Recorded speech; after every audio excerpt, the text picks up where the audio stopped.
Hey, welcome back to the Awkward Watersport Guys podcast. And it's been a minute. Kevin's been traveling the country, and we took a little bit of a summer hiatus. And we're back. And what are you doing? You eating a Tootsie Pop? A blow pop? Charms blow pop. I love charmed blow pops. Little bush. It was like when I go trick or treating as a kid, and then you would get the Charms blow pop, and then you would get the Tootsie Pops, and I didn't like those. The ones with the chocolate in the middle, it was gross. I always so anytime I'd pull it up, thinking like, man, I got a Charms blow pop, and then I'll look at it and I'm like, I don't like those ones. I can do cherry. I don't do orange or chocolate. If it's orange or brown, I don't fuck with that. Well, cherry today, ones, I'll still. How many licks does it take to get to the center of Tootsie Pop? Remember that? Yeah, those Tootsie commercials. Top. They never redid the commercials either. They're the No. same commercial for 1 years.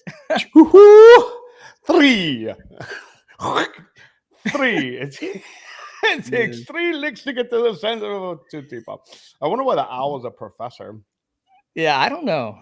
Yeah, that was definitely a great memory in my childhood, those Tootsie Pop commercials. But we have a little bit of a different format. We're going to try this for the show. And if you like it or don't like it, let us know. But I think you'll like it. So we're going to start off with the announcements because we always do the announcements after the show. We know many of you probably don't make it to the very end. So we have a few. Obviously, the big one is the Port Awards.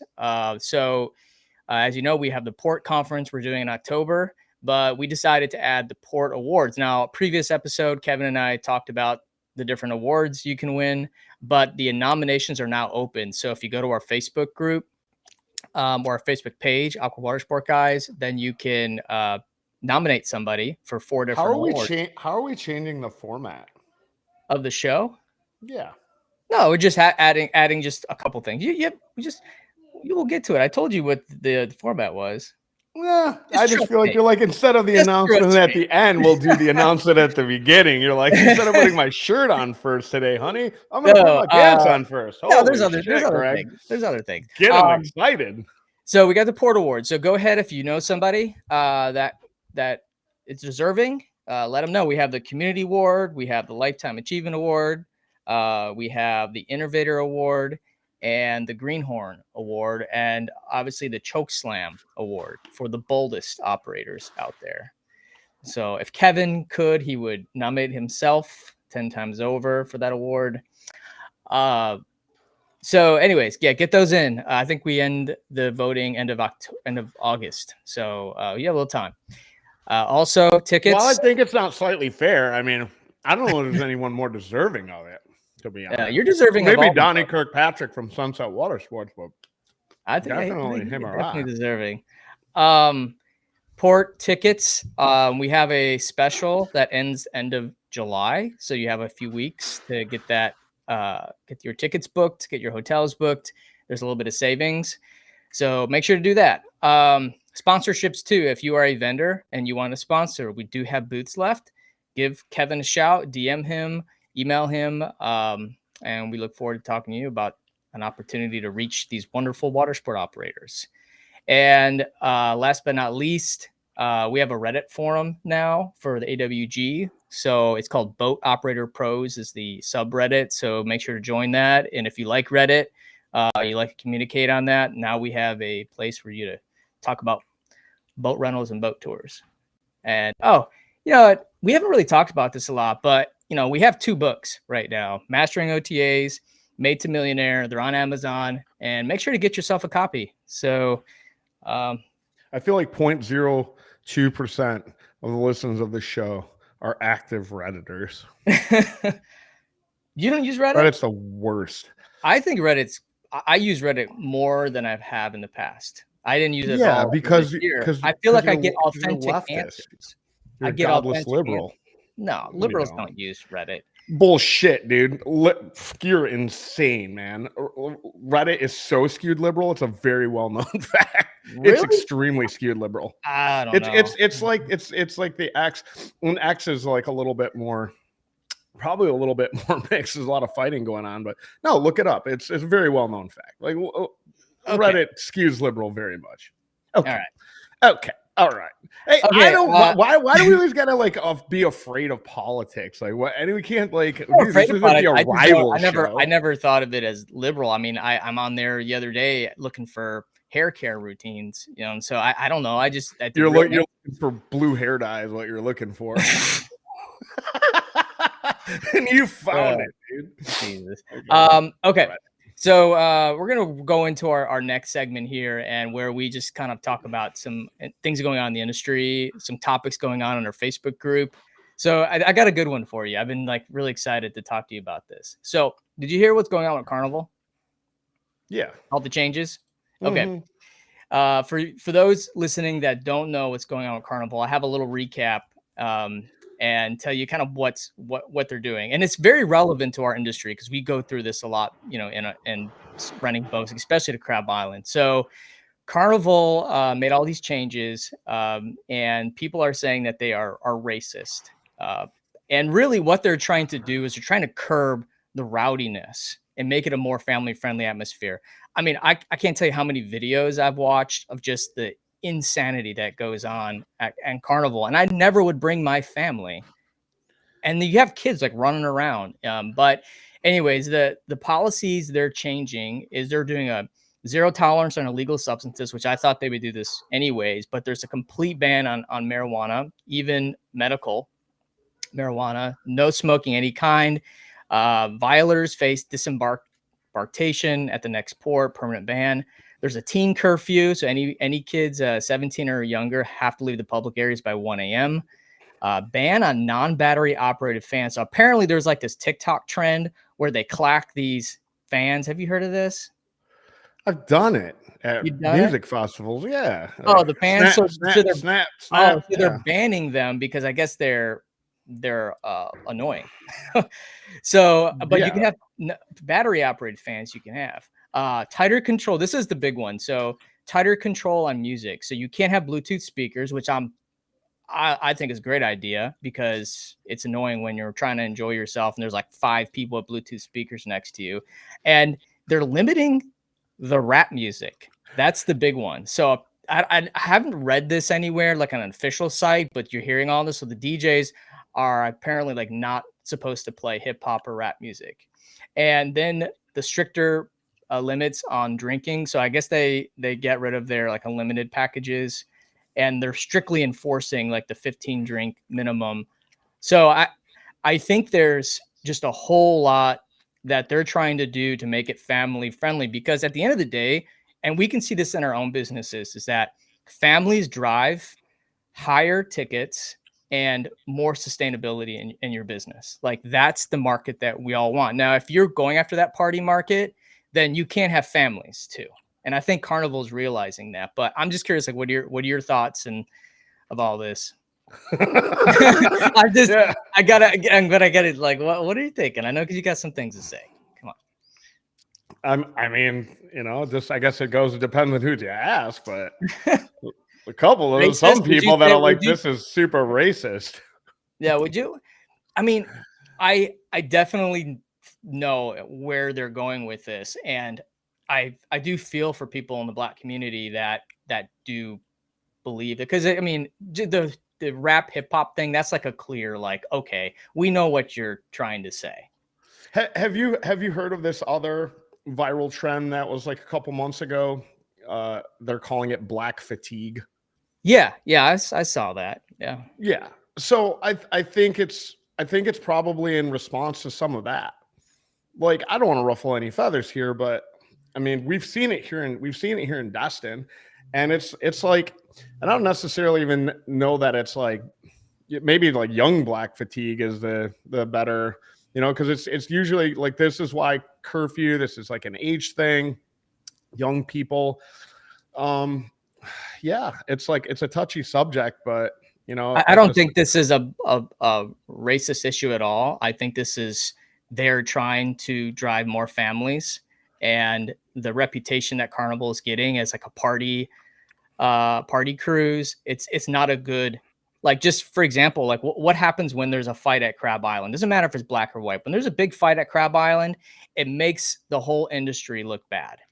And how are we going to drive families? The families, the ones that are booking $3,000-$4,000 charters, and they're spending $10,000 on a home coming here. Like, if they're not coming here, and we're just catering to the people who come here that just get fast food and book the cheapest pontoon boat to Crab Island, that is not good for our industry at all. And no matter where you're at, and this is not black or Latina or anything. This is not anything to a race. This is that they're looking for quality customers. Now, some of those things are a little like the rap music and all that. I think some of these things need to probably be adjusted, but they just want a better customer, and they're just trying to help their other customers. No, the rap thing doesn't need to be adjusted. I mean, like at the end of the day, you also, like you can't turn a blind eye to certain things, and like when you listen to the content of rap music, it's like, you know what I mean? I'm not saying that country music doesn't have like, oh, we're gonna turn it up, or you know, we're gonna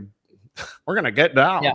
I mean, whatever. But I mean, you know, I don't know if there's any country songs called Wet Ass Pussy. You know what I mean? So, like, I mean, it's a culture thing. Yeah, sure, but it's very pervasive in hip hop. I mean, listen, I love hip hop. I love rap.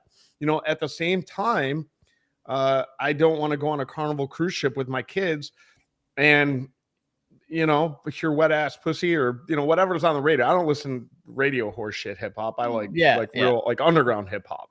But regardless of that, it's also like the volume is turned up on the instances where there's fights, I mean, it's a constant, it's very viral, it's trending, and it's across social media. So, you know, to this point, there's probably a reason why, you know, black people are gonna be like, this looks racist. Kind of does look racist, but at the same point in time, it's also in response to the videos that are going viral. Yeah. And again, I mean, I don't know, maybe there is large groups of white people or Latinos acting, cutting up, getting crazy on Carnival cruise ships, but it definitely doesn't have the same type of virality that it does within the black community. So I can see where there's a pushback to say like, hey, this is racist, but it's also a thing that happens. It happens on our boats. You know, also is this happening in Norway? Is this happening in world cruise ships? Is this an issue here? Or is it cruise ships departing out of Miami? Is it cruise ships departing out of New Orleans? Yeah. And just what I mean to say is that it's like, if you have a large, predominantly group of young people, whether it be black, white, doesn't matter, and they are a core constituency or demographic on your trip, you're going to see a lot of horse shit. And, you know, New Orleans and Miami, there's a lot of ethnicity to it. So I don't think it to be a racist thing. I think it's definitely an operational thing.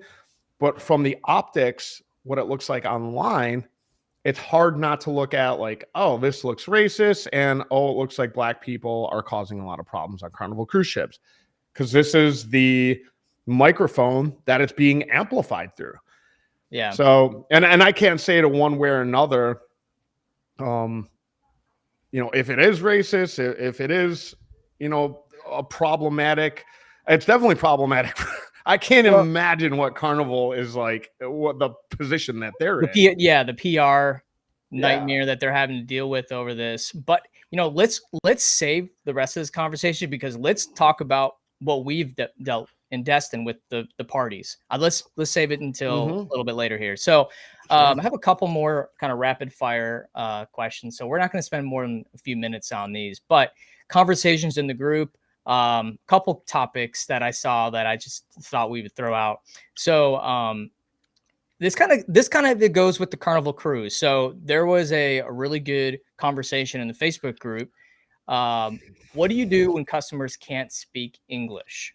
This is from Joey, and there's a ton of What are you comment. doing to me today, dude? Yeah. Like, is it just like super hot topics that are Super hot topic. Let's go. Let's go. boil the Okay. water? How do you guys handle it at Destiny? I don't know. Just let them ride, baby. Here's a jet ski. Can't know English. Have fun, vato. Are you just trying to get me kicked off the show or something? Yeah, no, I mean, so we have people on the staff that have like limited Spanish, take my boat test, translates the test in Spanish. There we go. Nice So, TMBT plug. Yeah, you like that? Yeah.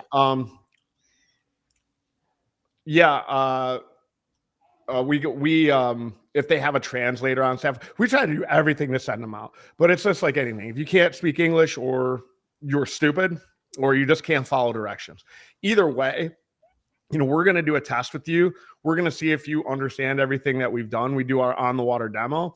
And if you can't handle the machine or the boat, then you can't handle the machine and the boat. It doesn't matter what nationality you are, however it works. I mean, obviously Google Translate is another thing, but I think it's really important, whether it be just understanding of the dynamics or language barrier, or you just simply don't have the, you just don't have the ability to figure out this watercraft in like 30, 45 minutes, an hour, whatever it may be. So if you're good to go and we feel confident we're going to send you out, then, there's a multitude of barriers that we're going to try and overcome. Yeah. I think you're doing it the right way. So I've talked to many operators about this, and there's a consensus that if your team feels comfortable beyond a reasonable doubt that they can operate the machine and read the posted signage on the water, follow orders, then they'll send them out. If they cannot, then they do not send them out. Now, you should also consult your insurance and a lawyer if you want to get, just be real cautious. Definitely worth it. But that's really what it comes down to. Obviously, having things translated in different languages, but there's a lot of comments in the thread that like it's just not worth it. And you know what? At the end of the day, it's a private business, and you can turn away people for any reason. Now, there might be some consequences to that, like as our friend in Destin, Jason, he found out they turned away someone because they didn't feel comfortable renting because they did not speak English, couldn't read. It didn't appear they couldn't read. And the daughter, who did speak English, went on TikTok and it went viral. I think it hit like 3 million people. And they that was the whole, I mean, obviously edge case, but I hate to jump on your feet here, but the other piece of it is that it's also in how you communicate that. Did somebody on staff over there say, "I'm sorry, you don't speak English, we can't rent you"? No, you can't say that. The way you have to handle that is say, like, they're not listening. Yeah. Let them be the ones that go, well, they don't understand. Okay, look, I completely get that. But at the same point in time, I can't send you out if they don't know that red means stop, green means go. Here's a channel. If everything that I've gone down the list of very important safety protocol is not translated to them, whether it be via language barrier or because of intellect, whatever it may be, if you're not getting what I'm saying, then we have to stop the trip. And we just found out about this on happenstance. Like at the time when we were kind of going through something similar, Chance, my guy, was just like, well, they're not listening. He just kept saying that they're not listening. And I'm ending the trip because you're not listening to what I'm telling you. And so it's like not coming down to English. It's like either you listen or you don't listen, and the trip is over. And that's that. Like, oh, I didn't know you didn't speak English. I just thought you were a stubborn son of a bitch. You know what I mean? Yeah. And this goes even like a step further.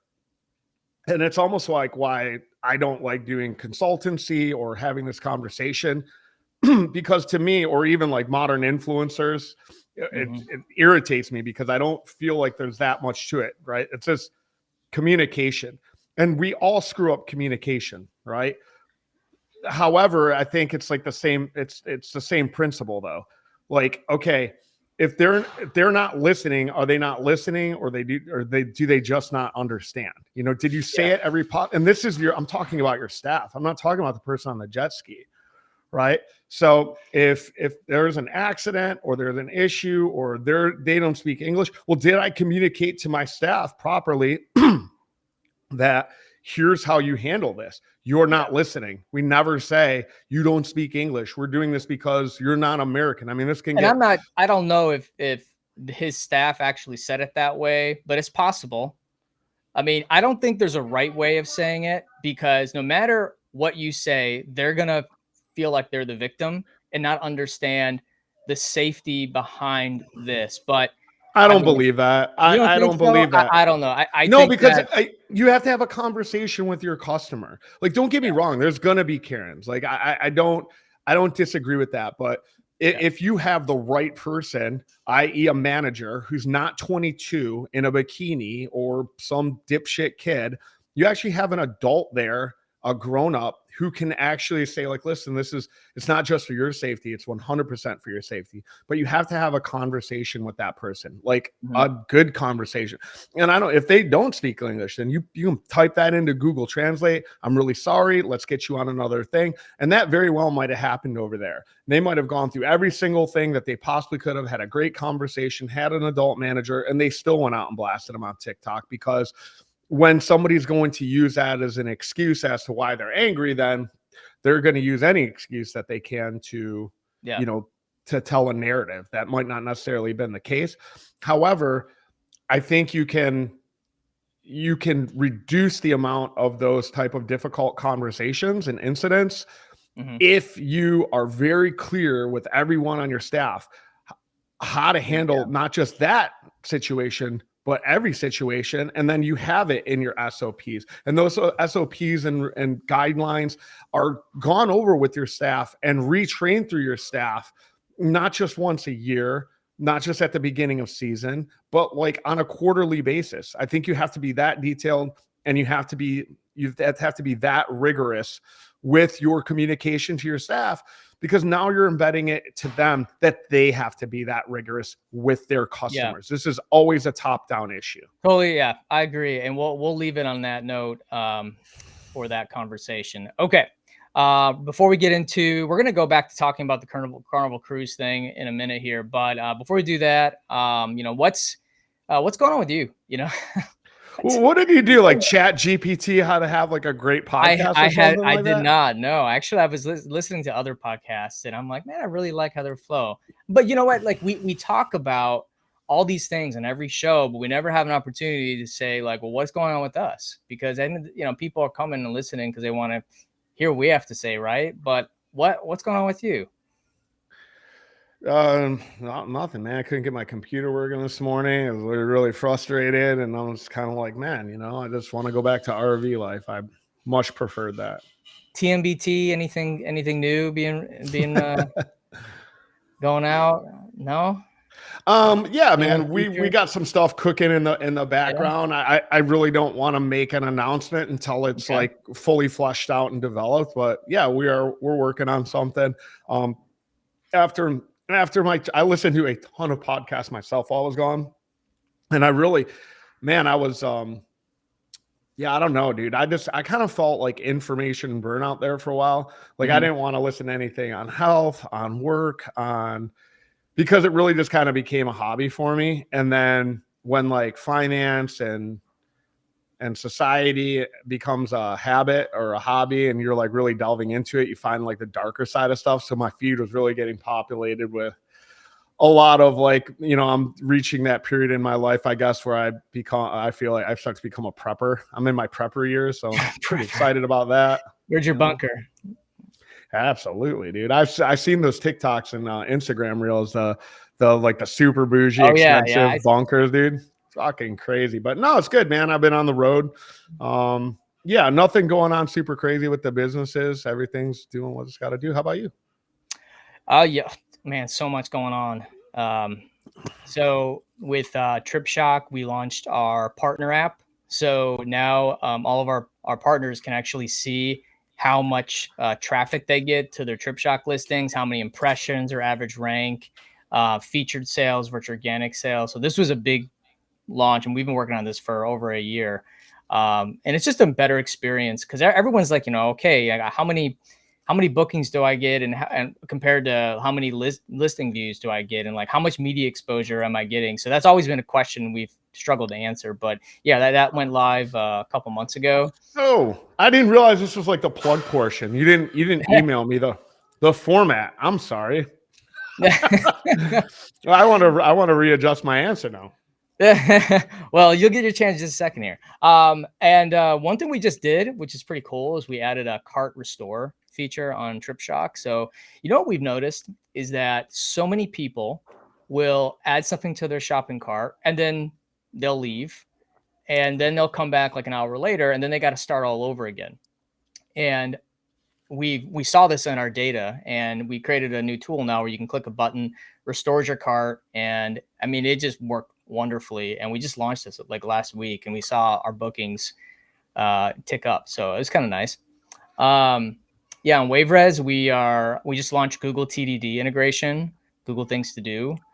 So that was a big tax because you got to get approved by Google, and then you got to build it to how they want it. It's just a whole process. Took months, but that's finally live. And yeah, we have our new backend interface that's going live in a couple months. So we'll have built-in waivers, our reseller marketplace, custom reports, new dashboard. So really excited about that. What's up? I gotta give a shout out on the things to do. His name is Andrew, and I hope I'm pronouncing this right. It's like Slaga or Slaga, SLA. Yeah, Andrew Slaga. Yeah, in the Facebook group. Yeah. Yeah, he's been super active in the Facebook group. He reached out to me, asked me if we needed help with the things to do, carousel portion of it, and put it together for us. And yeah, it's been performing.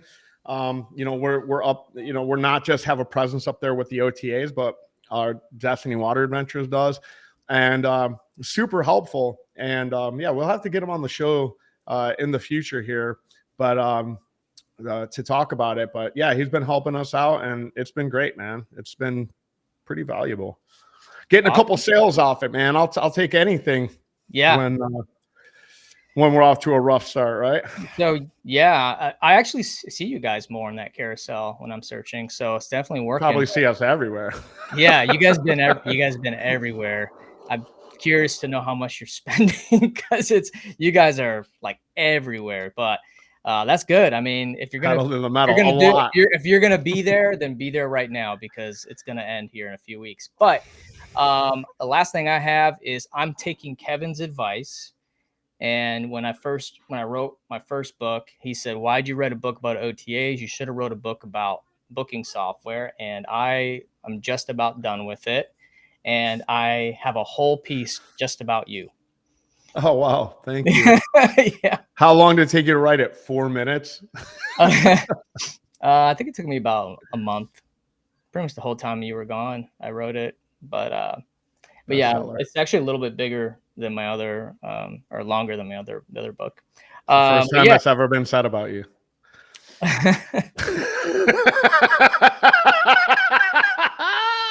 You're funny.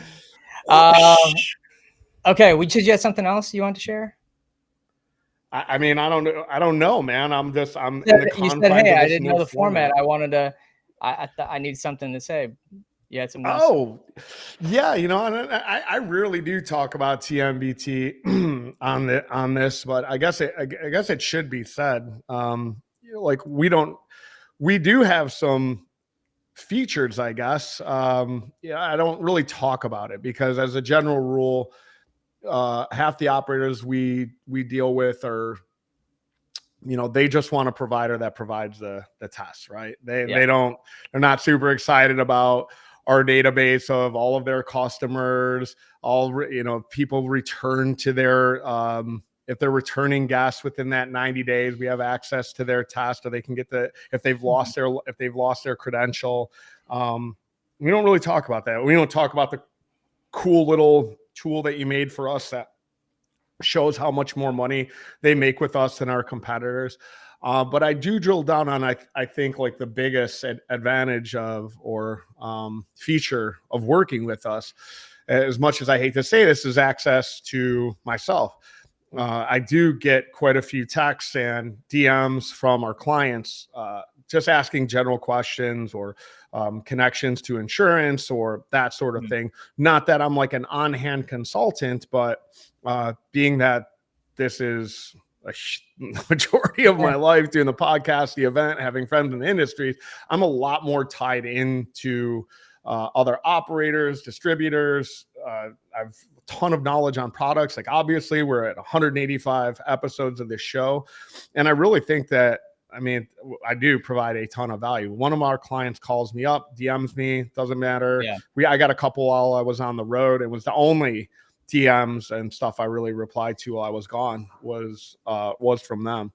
So it's not something I necessarily think that can be quantified because there's a lot of ego there at the time, not on my side, but it's like, oh, I know everything. Well, yeah, that's cool, man. I mean, I don't know. I've got friends that are the biggest operators in the world. And at the very least, I can be like, hey, man, like this is what a company of this size does. And I think it works for them. And, you know, I do the same thing at WaveRes. Founder-led sales, man. You got to get out there and show your value because when you don't have the millions of dollars to compete on the marketing side, you have to find your core value propositions. And I do the same thing. You know, I get on the phone and help people. All the time. And I don't think people realize how much of a real value that is because you do spend so much time, right? Like I'm not in an engine room. Like, I mean, I can definitely point you in those directions too, but you know, it's not my focus is, dragging boats out anymore, wrenching on jet skis, is building relationships. And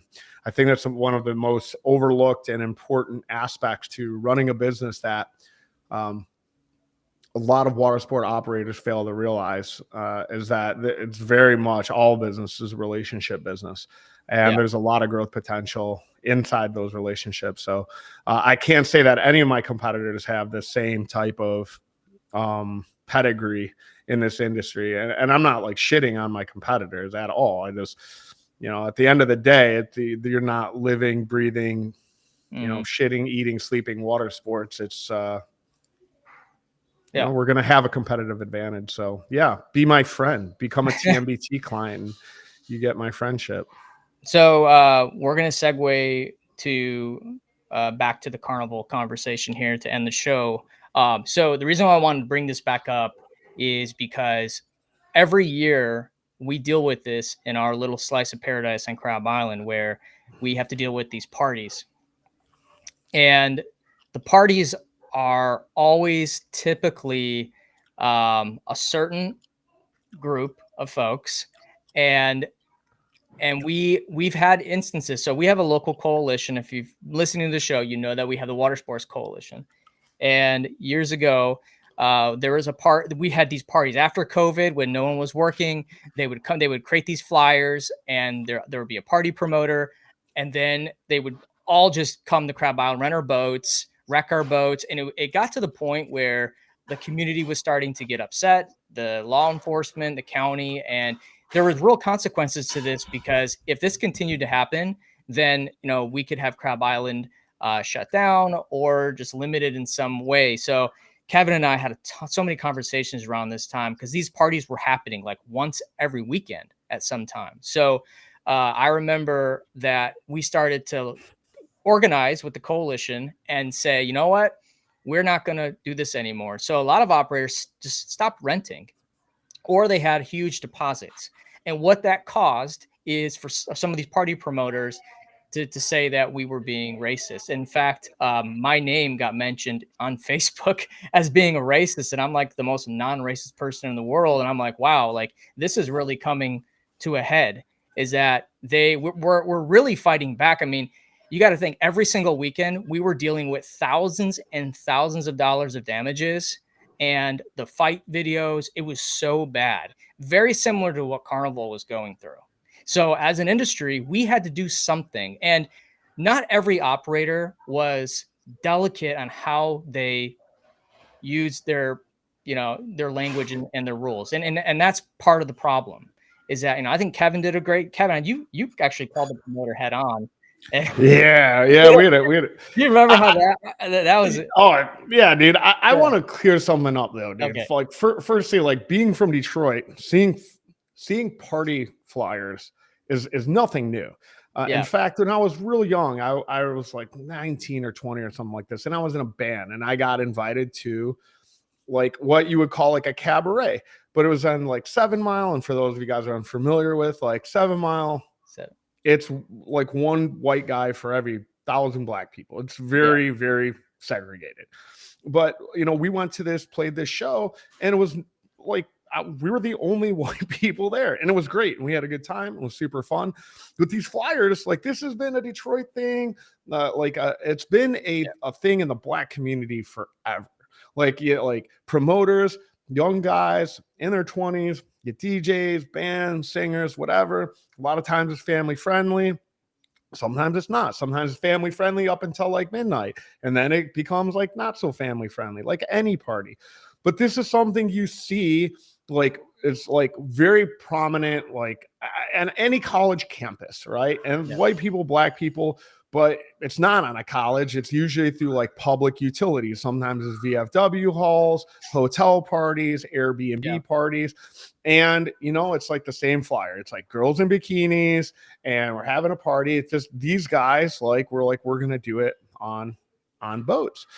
And, the challenge there is that like, that's all fine and well. Like if you have, and your people operating boats have experience on boats. So you see these like party promoters, they're doing this thing that typically happening in Airbnbs, but now they're happening on boats, and they're renting boats, and they're low key doing like fraud because, there's bareboat stipulations that come into play. There's the insurance side of it. There's all of the Coast Guard, all that aside, right? Regardless of that, those guys getting their friends, charging tickets, having a party, getting drunk, destroying equipment because everybody a large majority of people they're coming from outside of our area. So the problem was that we did have some people that were from this area, also party promoters that did this thing Mother's Day every year. And all the people from our local community, and they're all black, but they're all boaters too. Right. So they're now getting lumped in because you're seeing all these flyers, you're seeing these Instagram flyers, but a whole group of young black people from Jacksonville versus a whole group of young black people from Fort Walton Beach are two different things. You know what I mean? Like the reality of it is like everybody is a boater here. Black, white, orange, Chinese. I don't give a shit who you are. Like everyone has some sort of like boating experience. But Atlanta, hold on one second, Greg. Mm-hmm. Hey, Tammy, please, like the screaming. A whole group of, again, young, black, white, Asian coming from Atlanta. They're not coming for a boating experience. They're coming for a party. And, there's a big difference in that. However, all the flyers look the same, right? So everybody got kind of scared after the first time it happened. And the one day everyone just shut down. Like, we're not going to rent to anyone because we knew this going in. We were scared of this going in because we're like, okay, how do you handle, right? Like, and it could just be a normal Sunday. I mean, there's days and weekends that we just predominantly have a lot of black people on the boats. Holidays, like, I don't ask me why, but there'll just be days where I send out 30 boats. And like, there's days in Key West where it was all predominantly Indian people. Like, I mean, there's just certain holidays where you have, I don't know, like 90% of the year, it's, don't get me wrong, it's a good, healthy mix of all sorts of people, mostly white. But now you have a party happening. You have black people calling on the phone, and I'm getting phone calls left and right. They're like, we don't know what this party. And I'm like, look, man, like either we rent or we don't rent. Like, this is my option. Like, all I can say is like, we're going to shut down to everyone because there's a big party coming in. I don't care who it is. Last time there was a big party and it's stupid that I even have to say this, but like, if there was a party with a bunch of white people or Asian people or Indian people, whatever, and they had bottles of liquor on the thing, and you know what I mean, wildness going on surrounding, like, on the flyer, then I'm gonna be concerned. So we shut down the one day. We all shut down as a community, except for one asshole operator. I don't even think he's in business anymore. I hope he's not, because the guy's awful. But we all shut down, and yeah, we're racist. It was really hard to paint that picture. So the promoter who called that little thing, I was trying to nail him on the bareboat thing. I'm like, all right, if we can get U.S. Coast Guard involved in this and say that they're running an illegal bareboat charter operation for the day, then that we should be able to put a button in this. This should be very easy. So I called him trying to pretend to be like a customer. And I don't know what happened, but he got wind, because at the time, if you Google my number, you'd get Destiny Water Adventures. So he knew that I was an operator, and he called me back, and he like wanted to talk slick with me. But you know what I mean? Like, maybe to some other white guy, you present like you're a fucking gangster, but I knew this guy wasn't a fucking gangster, because he gets his whole act on the news thing and everything like that. Regardless, I just could tell by the cut of his fucking jig. You know what I mean? He was trying to act that way. It wouldn't work with me. So I was like, look, I'll meet you at the docks right now, dude. We can meet up at the fucking boat ramp now and see what's what. Gangster, like, you're a fucking bitch made motherfucker, dude. Like, I'm not afraid of you at all. Like, I'm from those same streets. I 100% can see a difference. You know what I mean? So I'm just like, you know what I mean? What, dude, I got guns too, man. We can figure it out, dude. The last thing you're going to do is, because he tried to like say it in an underlying way, like blah, blah, blah, blah. I'm not recording the conversation, dude. Like, you know what I mean? We can keep it 100% street. You threaten me, you threaten my family, you threaten my business. We'll fucking figure it out. Sure, so that's the way I handled it. But at the end of the day, we got it worked out or whatever. And he went on the news and did this whole thing, like, but it was already too late. Like, again, this is like always, it's the feeling. There's always like an underlying feeling, and you can see it on social media, so we got in front of it, and we shut down, and the whole community rallied around us, including like the sheriff over in Panama City, because he was like, oh, you guys come and do that stuff here, we're going to turn you into Swiss cheese, and all the things that he said. So we had shifted the narrative. We were just a lot of small business owners that didn't want our equipment destroyed, that were willing to put our money where our mouth was, just not for ourselves, but for the sake of the community. So all those businesses shut down, lost hundreds of thousands of dollars that day between all of us. And we got in front of it. Maya went and did, a friend of ours went and did like a little press conference about what was going on. And the sheriff did a conference about like the things that were happening in tandem with this. Cause it just wasn't the water sports community that was being affected by it. Yeah. Like, there was the water sports, and then they were renting like big houses, and they had DJs, and a lot of small businesses and a lot of people with side hustles, family run businesses, were being adversely affected by this. And then by the time all that media got out, and then he got on his soapbox and was like, oh, it's racist, it was already too late for that. There was, you know what I mean? The narrative had already sort of been written. Yeah, it's definitely a lot better now, because people are back at work and they don't have the money they did during the COVID times. But the lesson that I learned from all this is that operators are not PR professionals. And some of them handled it well. Some of them handled it terribly, because they don't know how to talk. And this goes back to the situation with the Spanish speaking renters, is that they don't know how to deal with certain situations, and there's a cause and effect to these things. So that's it. If you are having a situation, you don't know how to handle it, get some help. Like, especially if it's a sensitive situation. And so again, like, it goes back to all this stuff about, there's situations that we deal with as operators when it comes to rowdy crowds, and we have to protect our people. We have to protect our property. We have to protect our brands. And there's some things that have to happen, but having the right message is just really important. And that's just really what this comes down to. The solution to all this was, here's how we deal with it today. Every once in a blue moon, I'll still get operators to send me a text message of one of those flyers, and I'm like, great, like, fucking awesome, like, cool, come here. Okay, like, let's get it out into the open. Like, is this your party? Are you a part of this? Awesome. And then it just comes down to each individual operator, not the business, but the actual operator of the vessel, that it's like, well, now what we do is like when there's an influx of traffic, whether it be for Billy Bowlegs, which is the same thing, right? Yeah. We have a local thing here and it's nothing but white rednecks, like Yeah. getting crashing Yeah. boats. And we do the same, we have to do as a community, the same thing for Billy Bowlegs that we do for Atlanta Party Promoter. And that's where I maybe can see their point where like, all right, well, for Billy Bowlegs, you guys have US Coast Guard, you got FWC, you got all this infrastructure, they have impounds, they do all this stuff.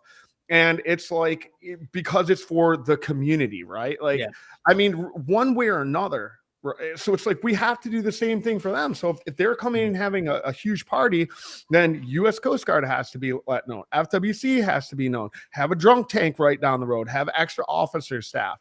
And then for like we do for Billy Bowlegs and for any other party, we raise our prices. Same thing. You know what I mean? Supply and demand. Yeah. We raise our prices. We have extra staff, and we absolutely make sure that the people driving those boats know what they're doing. Like here, and it's the same right thing back to the language barrier. Like, do they do the on-water demo? Do they completely understand what they're doing? And if they don't, then it's ride over, like, period. So we have it. So when people send these flyers, I'm like, great. Awesome. Like, let's make more money, dude. Let's create some new boaters. Like, let's show people who might be here for a party but might come back for a great boating experience. Yes, with their family. Just because they're 30 or 25 and they're out there cutting it up on the weekend doesn't mean that they're not family friendly. It doesn't mean that they're not going to come back with their kids and their husband or their boyfriend and have a great experience as a family. So they have to enter for one thing, but they have to exit and come back for another. And it really comes right back down to the same exact point that I made earlier in the show, was that it's communication. And if you communicate with your community, with Ali, with your employees, and with your customers, you're going to have a great time. They're going to have a great time. Everybody's going to make money, and it's going to be a success. Boom. I like that. It's a good way to end the show. Yeah. So if you guys haven't, watersportpodcast.com. Check out all of our episodes and get your tickets to the port. And with that, keep it awkward.